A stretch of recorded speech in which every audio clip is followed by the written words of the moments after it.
Jim Baker is the person who was involved in writing an exoneration memo for Hillary Clinton, having classified information on her server before the FBI ever interviewed her. It continued on with him trying to invoke the 25th Amendment to remove Donald Trump after Donald Trump fired Jim Comey. Jim Baker was working and taking actions that worked to the favor of Hillary Clinton or Democrats or to the left, and universally working to the detriment of Republicans, conservatives, and Donald Trump. And that was all before he got to Twitter and got involved with suppressing the Hunter Biden laptop story. John Ratcliffe is an honest broker. He is the former director of national intelligence. Ratcliffe speaking about former Twitter lawyer James Baker's role in censoring the Hunter Biden laptop story and the evidence on it on Sunday Morning Futures with me yesterday. All of this as Elon Musk releases part 4 of the Twitter files, revealing how policy changes were made ongoing to keep former President Trump banned from Twitter. Joining me right now is the New York Post columnist and Fox News contributor Michael Goodwin. Michael, it's an incredible story. You've written about it many times. When you take a look at this cast of characters, these people who were working at the FBI, like James Baker, who conveniently gets the deputy general counsel job at Twitter 5 months before the election, and the impact that they've had.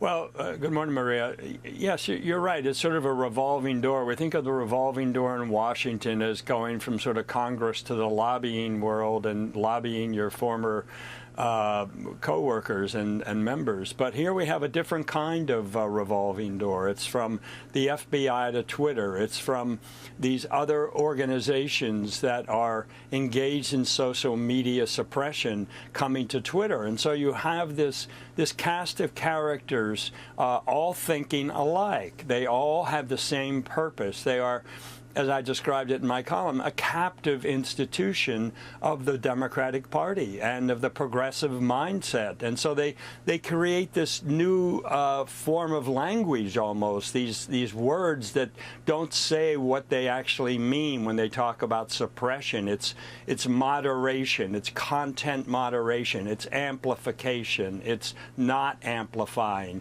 They're all kind of, to an outsider, they don't make a lot of sense. But when through Elon Musk opening the files and through these this dissemination by various journalists, independent journalists he has selected, we're seeing just what happened there. And this idea that this was straight shooting, it couldn't be further from the truth. This was all part of a rigged system to amplify the voices they wanted to amplify and to shut down. And when you have people like Michelle Obama and Eric Holder and others writing to Twitter and saying basically these things shouldn't be allowed, they're not allowed.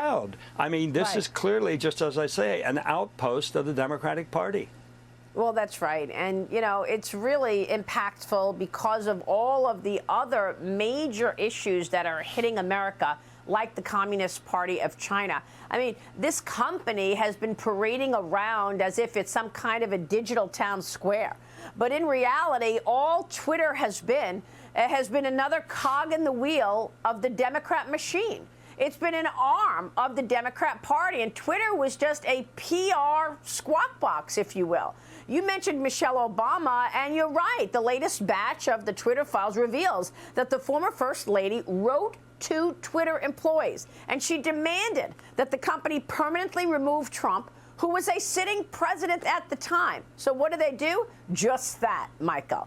How has this impacted America at a time of vulnerability already, with weakness on the world stage as far as foreign policy is concerned, a president that is likely compromised after taking tens of millions of dollars from Chinese communist officials, while at the same time the CCP has stated its goal of wanting to overtake the United States as the #1 superpower?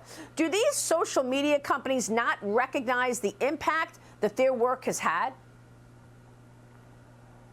Oh, I think they do. I think they are quite happy with the impact they've had. You know, Maria, we don't know, for example, how many candidates won or lost, say, congressional races or Senate races or governor's races across the country over recent years because they or their opponents were favored or disfavored on Twitter. We haven't gotten into that kind of detail. We're still at the presidential level for the most part. But it's hard to believe that they haven't impacted numbers of races with this approach where the candidate we like, the candidate we favor, the candidate who speaks our language, who speaks to our prejudices, we're going to favor that candidate. We're going to disfavor his or her opponent. I think I bet donuts to dollars, we have seen this over and over again and not realized it. That's unbelievable. The impact that it has had on our democracy and freedom and liberty is enormous. I know you mentioned your new op-ed in the New York Post titled New York Times Strikes While the Irony is Hot.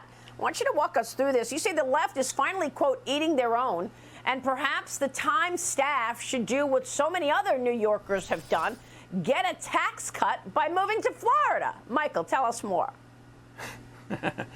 Well, yes, there was a one-day strike last week by 1,100 newsroom employees, including editors and reporters of the New York Times.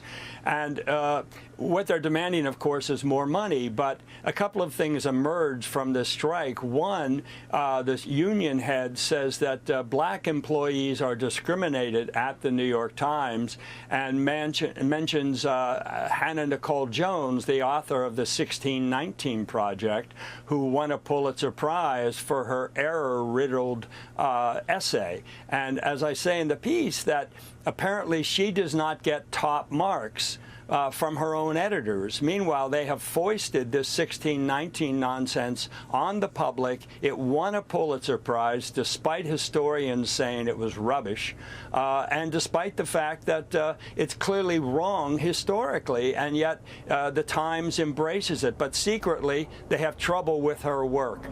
There's also the issue of wanting big raises because of the cost of living in the New York region. Well, maybe you shouldn't have endorsed Kathy Hochul. You shouldn't have endorsed Joe Biden. You shouldn't have endorsed Phil Murphy in Connecticut, or in Lamont in Connecticut, and Murphy in New Jersey, because they've endorsed every Democrat. They never endorsed the other party, which might cut taxes. And so here they are complaining about the cost of living from the very people they helped elect. Yeah, well, that really is hot irony. You're right. By the way, when are they going to give back the Pulitzer Prize they got for the Russia collusion coverage? They wrote story after story that Donald Trump colluded with the Russians. Have they ever admitted that it was a fake story made up by Hillary Clinton? And why won't they give the Pulitzer Prize, them and the Washington Post? Give it back. Your stories were incorrect. Yeah. Well, look, you know, the Pulitzer citation reads something to the effect that these stories helped our understanding, helped the public's understanding of this issue. Yeah, right. In fact, they did quite the opposite. They fed the misunderstanding. They were full of misinformation. That's what misinformation is. And yet misinformation is a tag applied only to conservatives and Republicans, never to Democrats and their media handmaidens. And I've never seen a correction on any of that either. Michael, it's good to see you. Thanks very much. Of course Great not. op-ed. Michael Goodwin joining us from the New York Post.